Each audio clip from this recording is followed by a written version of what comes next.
One of the constants in a manager's workday duties is the need to make decisions and solve problems. To accomplish these tasks, it's essential to evaluate situations, consider alternatives, make choices, and follow up with action. Each situation is unique. Some things may be decided quickly, while others may require extensive research and input. But any managerial decision can have a lasting impact on the department and the company as a whole. In order to make effective decisions, you must have access to the right information at the right time. There are 7 steps to the decision-making process. First, define the problem. Know what it is you need to decide. This may sound obvious, but sometimes the real issue is hidden under surface matters, such as personality or territorial clashes. And if you don't accurately define the problem at the start, everything that happens afterward will be based on a faulty premise. Second, identify limiting factors. In a perfect world, you would have access to unlimited resources, and with those in your back pocket, problems would be much easier to solve. However, in the real world, resources are limited. You have deadlines, your employees may be stretched thin, your supplies back-ordered, and your budget tapped. In the real world, you generally have to make do with what's available. Third, develop potential alternatives. Successful problem-solving requires a thorough examination of the challenge. Sometimes the most obvious answer isn't the best solution. As a manager, you need to be able to come up with several plans of attack, rather than relying on a single quick and hasty decision. Holding a brainstorming session with your team is one method of generating ideas. When brainstorming, however, be sure to focus on just the one issue.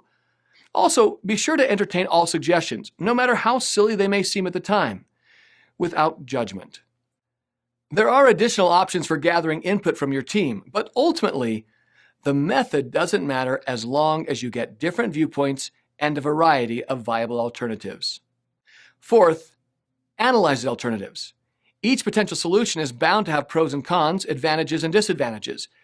It's up to you to consider each idea and weigh it against such factors as cost and time.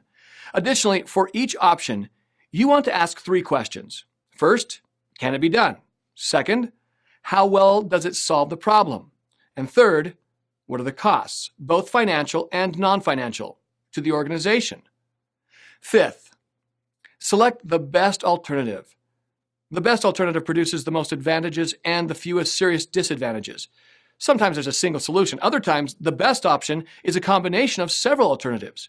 As a manager, you must decide which is the most feasible and effective, while also taking into account the solution's probability of success. Sixth, implement the decision. Although it's part of your job description to make decisions, ultimately, it's the results that count. In putting your plan into action, make sure everyone is on board and that everyone appreciates their role in ensuring a successful outcome.